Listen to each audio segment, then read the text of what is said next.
ఇదే కాదు, ఇవాళ నేను 1000-1200 ఎకరాలు ఆడ భూసేకరణ చేసి తొండలు గుడ్లు పెట్టని భూములను ఇవాళ ఏదైనా ఏజో పారిశ్రామిక వాడ తీసుకొచ్చి పరిశ్రమలు తెస్తే మా పిల్లలకు ఉద్యోగాలు వస్తాయి, నా ప్రాంతం అభివృద్ధి జరుగుతుంది.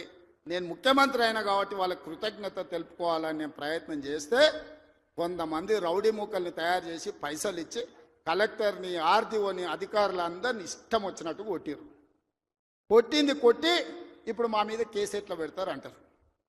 ఉత్తోని పక్కింటోని చెంప మీద కొడితేనే ఇవాళ రేపు మన పిల్లల్ని నెత్తి మీద కొడితేనే వాడు 100కు డయల్ చేస్తుండు, మా నాయన కొడుతుండు, మా నాయనమ్మ కొడుతుందని. స్కూల్కి పిల్లగాడు కూడా ఇలా తెలివి వచ్చింది, నెత్తి మీద ఇట్లా అంటే వాడు 100కి డయల్ చేస్తుండు.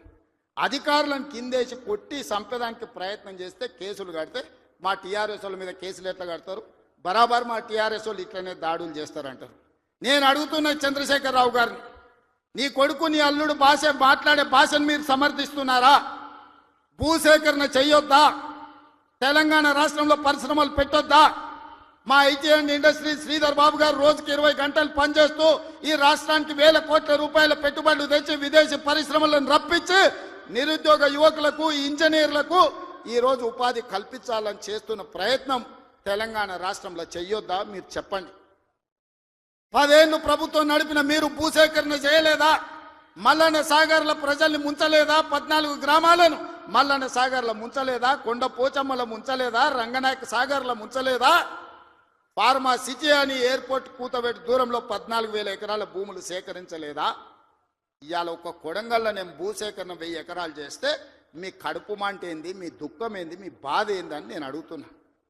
ఇదా న్యాయం? ఇదా ప్రభుత్వాన్ని నడిపినోడు మాట్లాడేది? ఈ విధానం ఉంటే రాష్ట్రం అభివృద్ధి చెందుతుందా? నేను అడుగుతున్న ఈ వేదిక మీద నుంచి తెలంగాణ రాష్ట్ర రైతాంగాన్ని, ఎవరో ఒకరు భూమి కోల్పోవాల్సిందే. అభివృద్ధి జరగాలంటే భూసేకరణ జరగాల్సిందే. భూసేకరణ జరిగితే ఎవరో ఒకరు భూమి కోల్పోవాల్సిందే. ఎవరు ఇష్టంగా భూమి ఇవ్వరు. కానీ బాధలో ఉన్న రైతుకు నష్టపరిహారం అత్యధికంగా ఇవ్వడం ద్వారా ఆ రైతును మనము ఆదుకోవాలి. ఇవాళ ఎక్కడైతే భూసేకరణ జరుగుతుందో భూసేకరణ చట్ట ప్రకారం వాళ్ళకి ఎక్కువ ఇవ్వలేకపోతున్నాం. నేను చీఫ్ సెక్రటరీ కలెక్టర్లకు ఆదేశాలు ఇచ్చిన, ఆ ప్రాంతాలలో భూముల విలువ 3 అంతలు పెంచండి. అప్పుడు వాళ్ళ భూమికి ఊర్లో 10 లక్షలు ఇస్తే మనం 30 లక్షల నష్టపరిహారం ఇస్తే ఆ రైతు సంతోషంగా ముందుకొచ్చి భూమి ఇస్తాడు.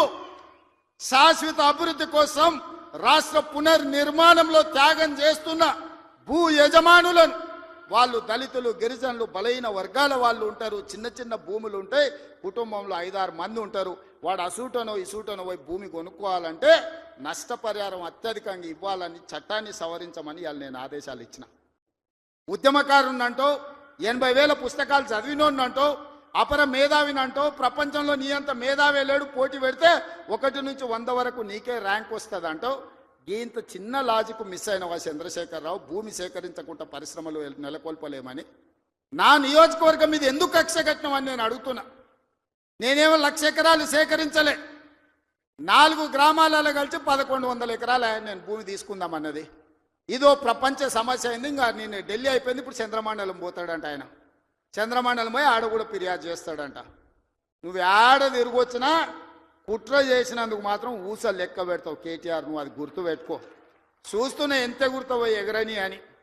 ఉయ్యాల ఎంత ఊగినా అక్కడనే వచ్చి ఆగాలి, తెలుసు కదా. ఉర్రిగా అటు ఊగొచ్చు, ఉర్రిగా ఇటు ఊగొచ్చు. ఉయ్యాల ఆగాల్సి వచ్చినాడు మధ్యలోనే ఆగుతుంది. యాడికి ఉరుకుతాడు, ఎంత దూరం ఉరుకుతాడు?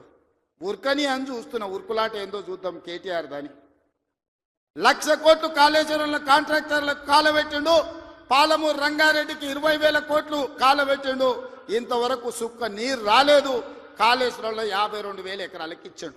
1,00,000 కోట్లు కాంట్రాక్టులకు బిల్లు ఇస్తే 52,000 ఎకరాలకు నీళ్ళు వచ్చినాయి. ఈసారి అవి కూలిపోయి అది కూడా రాలే.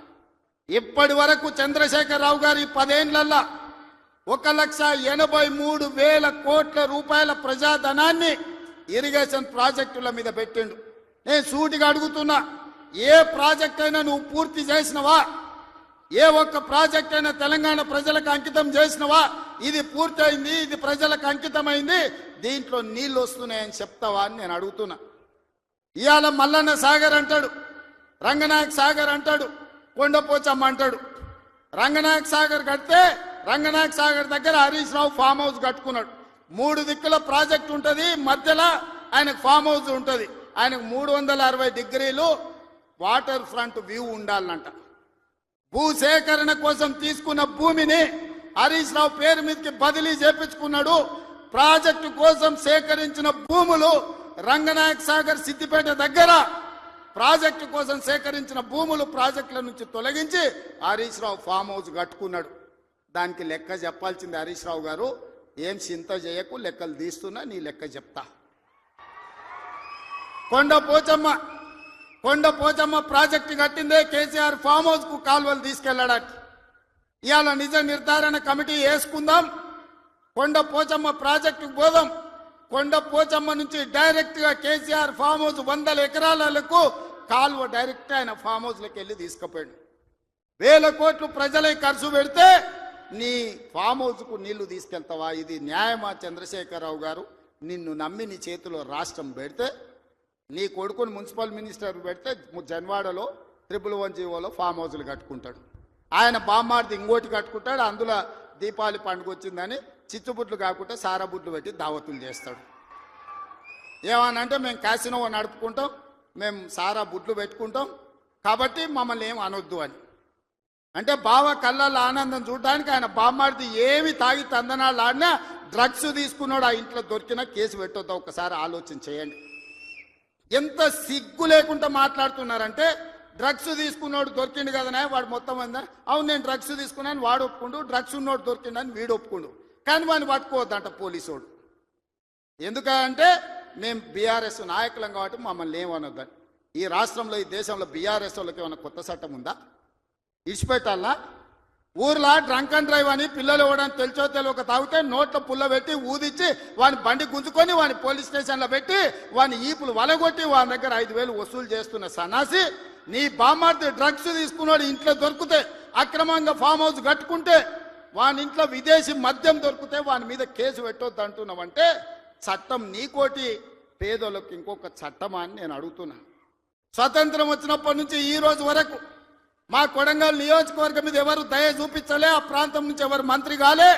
ఇవాళ ఆ ప్రజల కోరిక మేరకు నేను ఎమ్మెల్యేనే, ముఖ్యమంత్రిని అయితే నేను ఆడ అభివృద్ధి చేయాలి, మా పిల్లలకు ఉద్యోగాలు ఇవ్వాలి, మా గ్రామాలు ఎడారిగా మారినాయని నారాయణపేట కొడంగల్ ఎత్తిపోతల పథకాన్ని మా నీళ్లు తీసుకెళ్ళనికే, తాగనిక నీళ్లు లేక ఫ్లోరైడ్ ఉండి కల్తీ కళ్ళు తాగి ఆ కల్తీ కళ్ళుతోని పిచ్చెక్కి పిల్లల్ని మంచాలకు గట్టేస్తుంటే ఆ బాధ చూడలేక నారాయణపేట కొడంగల్ ఎత్తిపోతల ప్రాజెక్టు ద్వారా 1,00,000 ఎకరాలకు నా ప్రాంతానికి నీళ్లు ఇవ్వాలని నేను ముఖ్యమంత్రిగా చేస్తే అండ్లా కాళ్ళ కట్టె పెడతాడు హరీష్ రావు.